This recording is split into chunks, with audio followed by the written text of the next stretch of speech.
If you're a manager, you're basically a tightrope walker. On one side, you're building an amazing business, and on the other, you're just trying to keep it financially alive. So today, let's break down how to master that balancing act, because let me tell you, getting it wrong can be fatal, even for the very best companies.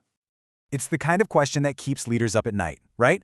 You've got a fantastic product, customers who love you, an incredible team, and you're still somehow staring at failure. How on earth is that possible? Well, it almost always boils down to one fundamental and often totally invisible disconnect. And that right there, that's the heart of the problem, what we call the business-finance disconnect. This is that friction point, that place where brilliant, world-changing ideas just smash into a wall of numbers. And to really get a feel for how damaging this can be, let's look at a couple of classic, cautionary tales. So, does this sound familiar? The business team comes up with this incredible plan only for it to grind to a halt, just waiting for a stamp of approval from finance. In this picture, finance isn't playing on the same team. They're basically a gatekeeper, and it's slowing everything down. It creates this culture where business leaders feel like they have to ask for permission just to innovate, instead of feeling empowered to actually drive the business forward.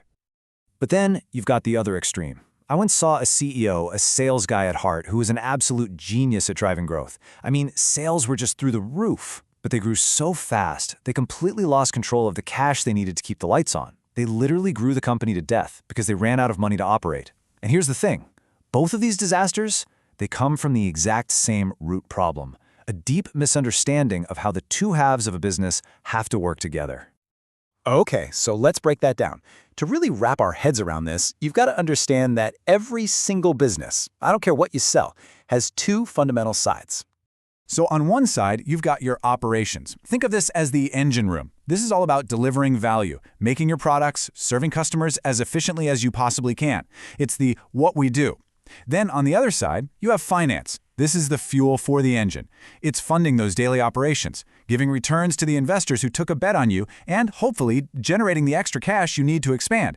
The thing is, you just can't have one without the other. They're totally, completely interconnected. Now, a really core idea here. It's simple, but man, is it critical. You have to match your funding to its purpose. You use long-term money, like a 5-year loan, for long-term things, like a new factory. And you use short-term cash for short-term needs, like making payroll this month. Think about it. If you take out a short-term loan to build a factory, you're going to have to pay that loan back long before the factory even starts making you a single dime. That is a classic recipe for a cash flow disaster. So how does a manager actually get this right? Well, it really starts with learning to speak the language of finance and getting a grip on the key metrics. And they pretty much all fall into two big buckets: metrics about growth and metrics about profit. Let's start with a really powerful growth metric called asset turnover. Basically, what this tells you is how good your company is at using its stuff. Its assets like factories, equipment, cash, to actually generate sales. And the formula honestly couldn't be simpler. It's just your total sales divided by your total assets. You get the sales number from your P&L statement, and the assets number comes from your balance sheet. And here's the most important part. This isn't some secret, complex formula that only accountants understand. It's basic info that any manager can and absolutely should be looking at. I just love this question from the source material because it gets right to the heart of it. You see, asset turnover isn't just a number on a spreadsheet. It's a performance review. How hard are you making those assets sweat for the business? A higher number means you're just way more efficient at squeezing sales out of everything you own. And look, this isn't just about the big stuff like factories. The same logic applies to things like your inventory turnover. Are your products flying off the shelves, or are they just sitting there gathering dust in a warehouse, tying up your cash? These aren't just numbers for the accountants. They're like a pulse check on the health of your operations. But being fast and efficient is only half the story. I mean, think about it. A business can be incredibly efficient at losing money. And that's exactly why we need to look at the other side of the scale, profitability.